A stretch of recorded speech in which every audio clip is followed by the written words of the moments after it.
La CENI confirme le dépôt des candidatures à la présidentielle ce 1er septembre et proroge de 5 jours le dépôt des candidatures à la députation provinciale. Dans un communiqué officiel publié mardi, plusieurs dispositions sont prises. Les détails dans ce journal.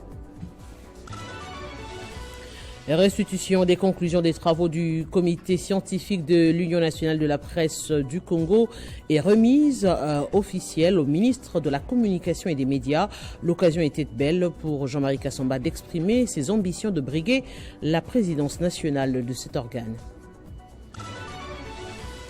Monkeypox ou la variole de singe, des sources crédibles indiquent 2 cas confirmés et 5 cas suspects observés à l'hôpital général de Kinshasa. L'INRB est déjà sur place et certains pavillons seraient déjà en quarantaine. Des mesures barrières s'imposent pour le moment. Et au Zimbabwe, 2 candidats pour la présidentielle. Le vote est prévu ce mercredi. Emerson Mnangagwa, candidat à sa propre succession, et le chef de l'opposition, Nelson Chamisa. Bienvenue dans ce journal sur Télé 50. Le président Félix Tshisekedi a reçu une délégation du Congrès américain conduit par le républicain John James et la démocrate Sarah Jacobs, tous 2 membres de la commission des affaires étrangères de la Chambre des représentants. Les questions de droits de l'homme, de la sécurité et de l'économie pour aider la population congolaise à bénéficier des richesses du pays étaient au centre des discussions. Restitution et remise officielle des travaux du comité scientifique de l'Union de la presse du Congo. C'est le ministre de la Communication et des Médias, Patrick Mouyaya, qui a reçu ce document qui servira de canevas des discussions lors du congrès prévu incessamment. Entre-temps, les probables challengers à la présidence de l'UNPC nationale se disent prêtes pour la bataille, à l'exemple de Jean-Marie Kassamba, qui n'a pas manqué d'exprimer ses ambitions. Tout est prêt pour les congrès extraordinaires et électifs de l'Union nationale de la presse du Congo. Reste au gouvernement et partenaires financiers la tenue de ces grandes assises. Le comité scientifique, qui a été présidé par les professeurs Séverin Bamani, a doté à l'UNPC un nouveau squelette composé entre autres d'un nouveau statut, d'un règlement intérieur, du code éthique et déontologie et des manuels des procédures. Le président intérimaire de l'UNPC, Modeste Chabani, visiblement satisfait de recevoir les résultats de ses travaux de réécriture des textes normatifs de l'UNPC, remettra à son tour ces valeureux documents au ministre de la Communication et Médias, Patrick Mouyaya. Selon le ministre Mouyaya, la tenue du congrès extraordinaire sera le dernier acte qui viendra sceller son passage à la tête de ces ministères après l'organisation des états généraux de la presse et la promulgation de la loi Mouyaya sur la liberté de la presse. Il y a des maladies qui ont été identifiées, il y a un catharsis, il y a les remèdes qui ont été proposés. Maintenant, c'est le temps de l'administration de la remède pour que tous ensemble, nous puissions concourir à l'avènement d'une nouvelle structure qui aura une mission, qui est une mission cruciale, celle d'identifier les journalistes à travers la carte de presse, mais aussi celle de s'assurer que lorsqu'il y a dérapage dans les secteurs de médias, que nous soyons nous-mêmes en mesure de donner des réponses à des préoccupations que cela aura soulevées devant la communauté. Et il y a une volonté du gouvernement à accompagner le Congrès. Je ne saurais évidemment pas vous dire si c'est demain ou après-demain parce qu'il y a des procédures, mais nous allons nous assurer que cela s'efface vite. Cette grande cérémonie a connu la participation des professionnels des médias, représentants des membres du gouvernement et partenaires bailleurs des fonds qui ont salué l'aboutissement d'un long processus organisé sur les financements de l'USAID. Élection RDC, la Commission électorale nationale indépendante confirme la convocation de dépôt des candidatures à la présidentielle au 1er septembre de l'année en cours. De plus, la CENI proroge de 5 jours le dépôt et le traitement des dossiers à la députation provinciale et l'élection des conseillers communaux. Les détails de ce communiqué dans cet élément de la rédaction. D'après le numéro 1 de la CENI, son équipe tient compte de toutes les observations et recommandations de tout le monde, surtout des missions d'observation électorale, tout ce qui lui parvient à travers les cadres de concertation pour se mettre au service de l'électorat congolais. La CENI proroge de 5 jours la période de dépôt et de traitement des dossiers des candidatures à la députation provinciale et à l'élection des conseillers communaux. La période d'ajout du retrait ou de la substitution des dossiers ira du 28 août au 1er septembre. Elle confirme également la convocation participation de l'électorat pour l'élection présidentielle ce 1er septembre 2023. En dépit de doutes de la part de la majorité des Congolais et de la communauté internationale sur la bonne tenue des élections, Denis Kadima insiste sur le respect du délai constitutionnel. 2 cas confirmés de monkeypox aux varioles de singe à l'hôpital général de référence de Kinshasa ex-Mamayemo et 5 autres cas suspects. Le premier patient venu d'Inongo dans le Maïndombe est sous traitement. C'est le directeur du programme national de lutte contre monkeypox, le docteur Shongolu Shima, qui a confirmé cette information mardi. Il a également précisé qu'il s'agit d'un homme d'une trentaine d'années arrivé vendredi dernier à Kinshasa. C'est dans un communiqué rendu public à la presse que le chargé de la communication de l'hôpital général de Kinshasa ex-Mamayemo a confirmé le cas de 2 patients atteints et 5 suspects de la variole monkeypox. Le virus monkeypox tire son origine des singes macaques d'origine asiatique en 1970 au Danemark. Par la suite, plusieurs autres cas ont été enregistrés dans certains pays d'Afrique, notamment en République démocratique du Congo, où le premier a été enregistré au Lomami. La variole du singe est une maladie infectieuse, virale, rare, due au virus monkeypox, transmise essentiellement par des rongeurs à l'homme, puis des personnes à personnes par des gouttelettes ou au contact rapproché.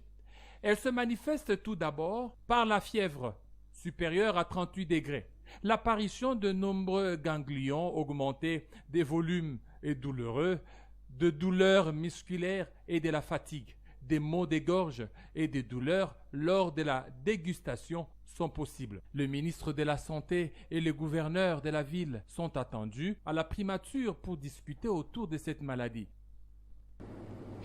Renforcement du système de gestion des médicaments en RDC pour un contrôle efficace. Le programme national d'approvisionnement des médicaments a bénéficié des kits informatiques et des 10 DPS sous rayon USAID en appui de l'ambassade des États-Unis au ministère de la Santé, Hygiène et Prévention.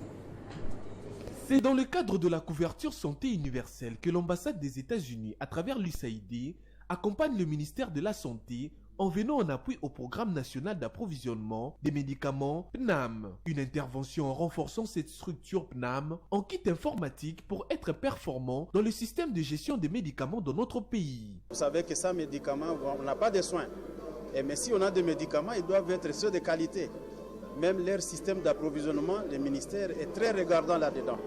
Alors, pour bien faire la traçabilité et bien gérer les données et les informations qui se dégagent dans ces secteurs, il a été important pour les partenaires de nous appuyer avec 40 kits, laptops, pour que les unités qui sont créées en province dans le cadre de la gestion de la traçabilité, la gestion des étranges médicaments puissent être renforcées. Ces outils seront donc destinés à l'unité centrale du PNAM qui gère les informations sur la chaîne d'approvisionnement.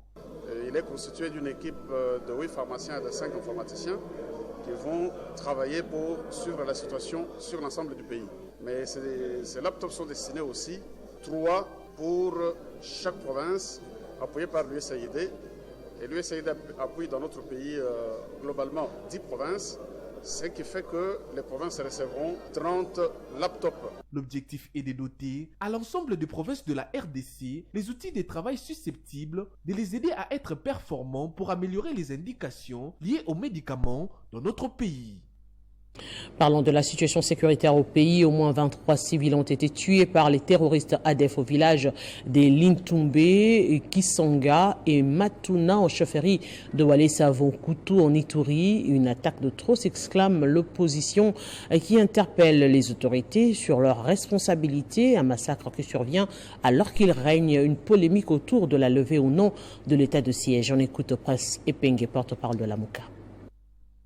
Pour la coalition Lamouka, le nouveau massacre de 23 Congolais en Ituri est un massacre de trop. Mais où est l'État censé protéger?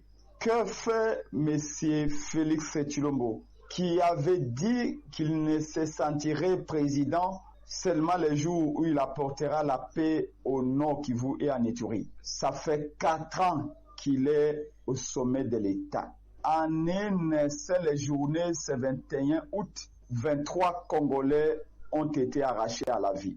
La Mouka s'indigne. Les devoirs de responsabilité voudraient qu'un chef puisse d'abord sécuriser ses compatriotes, rassurer et protéger. La Mouka exige des explications de la part du gouvernement congolais pour les silences qu'il continue de garder sans des condoléances présentées aux familles des personnes tuées, moins encore des explications fournies au peuple congolais sur les circonstances de ces nouveaux massacres et les justifications de la recrudescence de l'insécurité en Ituri. Pendant ce temps, les FARDC ont récupéré 23 civils, dont 13 de main des rebelles ougandais ADF. La cérémonie de remise des ex-otages aux membres de leur famille a eu lieu hier mardi à Béni. Ces otages libérés de main de rebelles ougandais ADF lors des offensives menées par les forces armées de la RDC ont été remis aux membres de leur famille hier mardi au centre de renseignement militaire à Béni dans la province du Nord Kivu. Anthony Mwalouchai, porte-parole des opérations militaires à Béni, a signalé que ces ex-otages ont été relâchés il y a environ un mois lors des opérations menées par les forces loyalistes précisément au nord d'Eringeti, à Kainama et dans le secteur de Rwenzori dans le territoire de Béni. À en croire le porte-parole des opérations militaires Sokola 1, certaines parmi elles sont malheureusement enceintes et ont été exploitées sexuellement par les rebelles ADF. De son côté, le président de la société civile de Béni, Pépin Cavote, a exhorté la communauté à ne pas rejeter ces ex-détenus. Pour lui, ils ont besoin de la compassion après avoir été maltraités par les ennemis. Les mineurs ont été mis à la disposition du Bureau de la protection d'enfants pour une meilleure prise en charge. Poursuite ce mercredi du 15e sommet de BRICS à Johannesburg en Afrique du Sud. Cette journée s'ouvre par une séance plénière. Au programme, plusieurs thématiques dont l'expansion du groupe et des projets financés qui inclut essentiellement la création d'une monnaie commune aux pays membres, poursuivant ainsi le thème BRICS et l'Afrique, partenariat pour une croissance mutuelle accélérée, un développement durable et un multilatéralisme inclusif. Deuxième journée de travail des BRICS à Johannesburg en Afrique du Sud. Le sommet se poursuit dans la nation arc-en-ciel de Cyril Ramaphosa avec la participation des 5 pays membres, notamment le Brésil, la Russie, l'Inde, la Chine et l'Afrique du Sud, sous l'œil rapproché d'autres pays, la RDC compris. Du 22 au 24 août courant, 3 jours au cours desquels le BRICS présentera le travail abattu depuis la guerre de l'Ukraine et le projet pour l'émergence d'un nouvel ordre mondial plus multipolaire qu'il ne l'est actuellement. Chacun des pays a pris ses responsabilités quant à ce.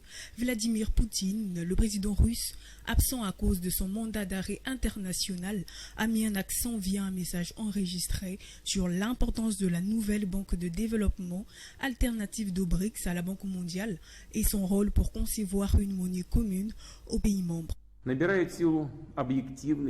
dédollarisation de nos relations économiques s'amplifie inexorablement. Nous construisons des mécanismes monétaires et financiers efficaces. En conséquence, la plupart du dollar dans les échanges au sein de BRICS diminue. Le Brésil, à son tour, commet une coopération plus étroite avec l'Afrique, pendant que le président sud-africain souligne que le groupe prend en considération l'envie de certains pays à rejoindre le BRICS. Et en dehors de nos frontières, près de 6 millions d'électeurs sont attendus aux urnes ce mercredi pour des élections présidentielles, législatives et locales avec 2 noms qui sortent du lot de ces 11 candidats présidents. Emerson Mnangagwa, candidat à sa propre succession, et le chef de l'opposition Nelson Chamisa. L'opposition dénonce une répression croissante dans le pays et qui fait face à la pauvreté et à l'inflation.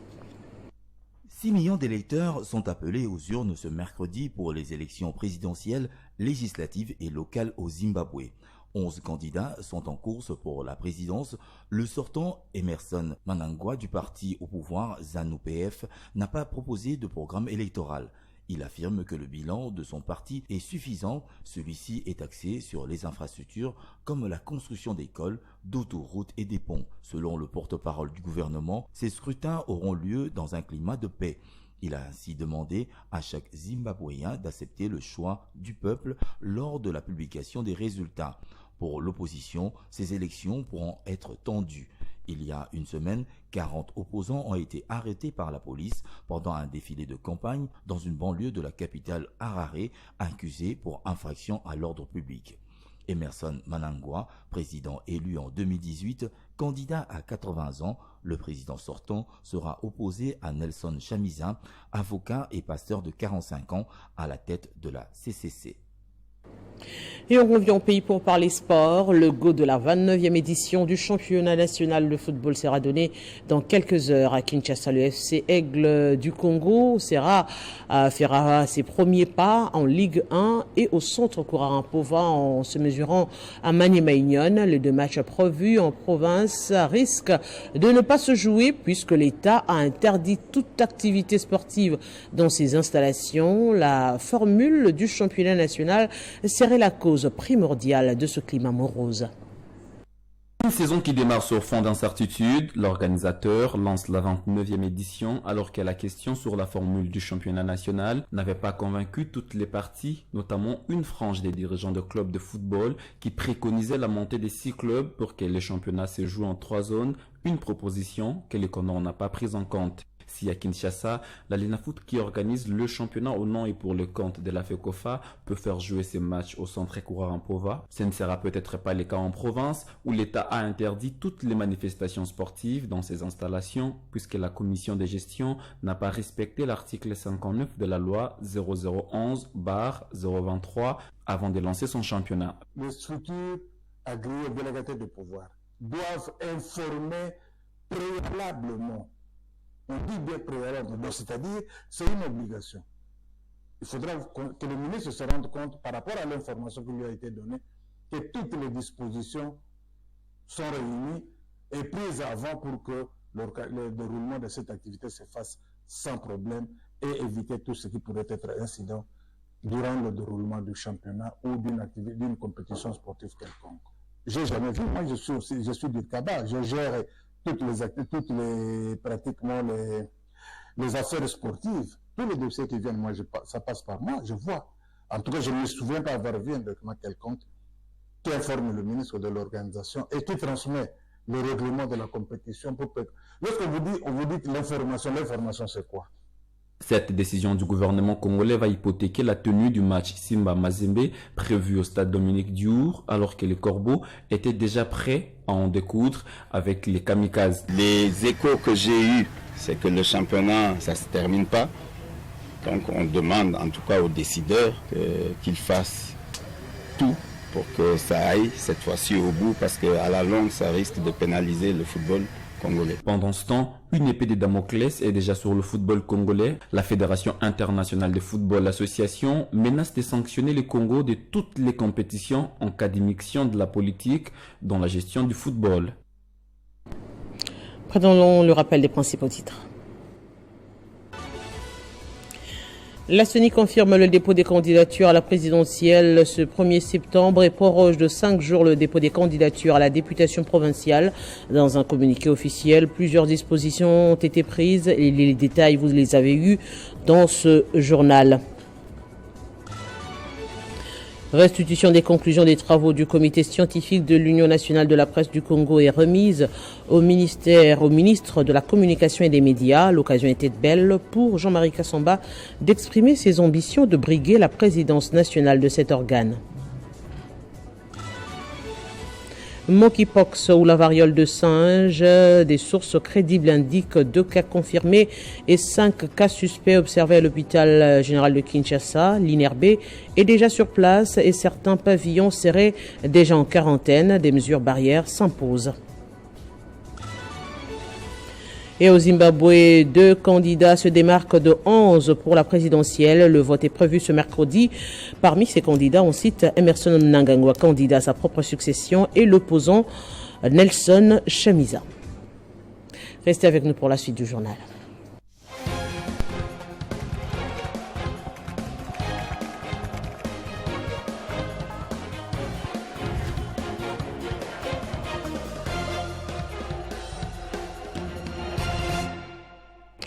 Et la suite du journal, c'est la revue de presse de Christian Kalonji avec des sujets majeurs. Bienvenue à vous, Christian.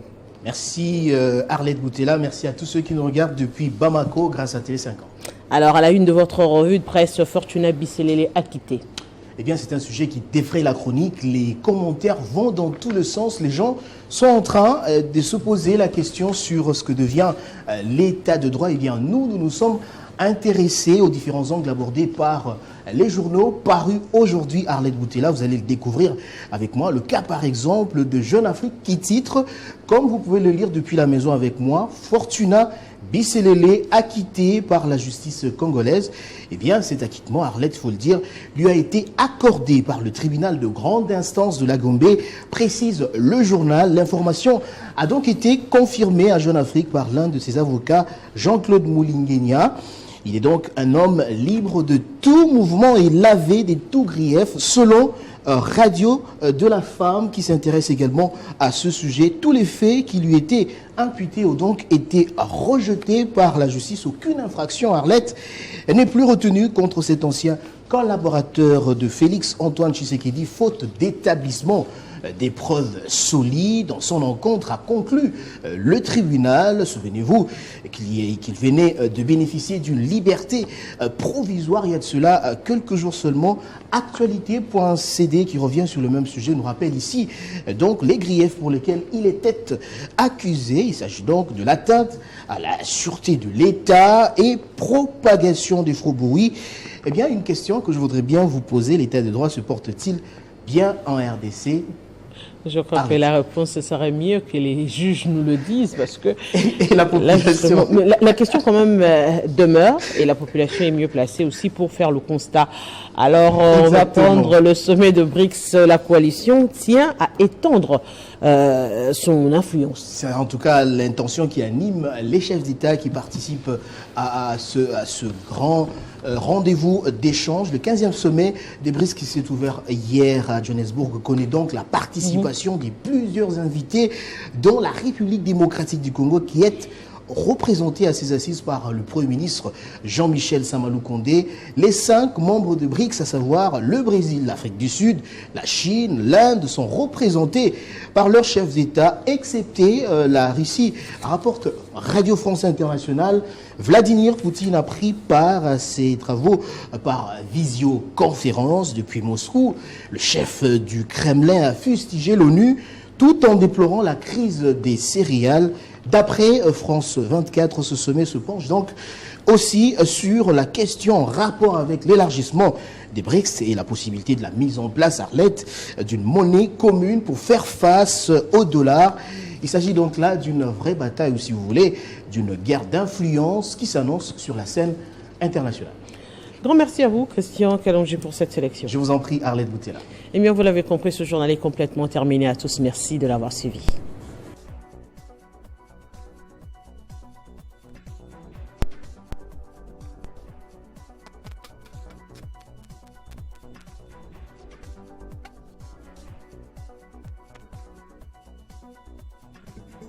Retrouvez toute l'actualité en continu sur 3W.